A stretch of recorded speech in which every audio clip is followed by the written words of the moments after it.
I mean, all the things that I'm saying in these shorts this morning concerning Jesus being a man, the second man, the last Adam, as Paul describes him, and the mediator between God and man, the man Jesus Christ, 1 Timothy 2:5, is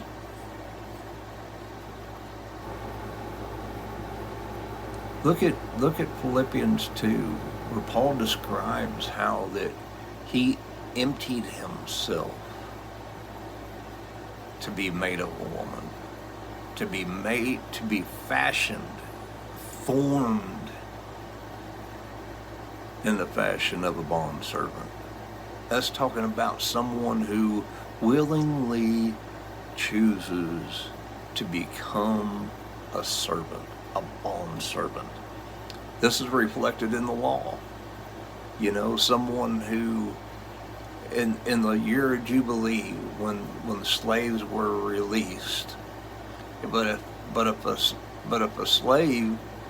chose to stay with his master because he was pleased to stay with him, he was supposed to take that slave out to the gate and bore his ear through with a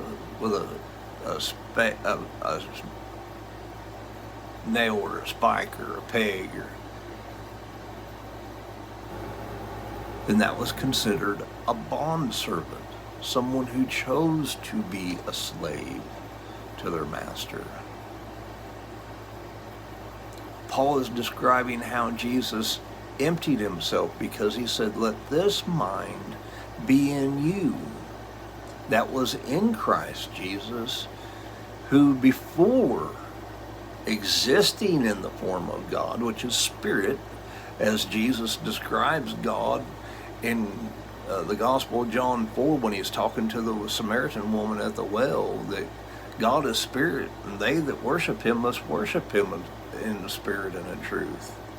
Well, this is what Paul is describing, that he who had before existed in the form of God emptied himself to be fashioned, to be formed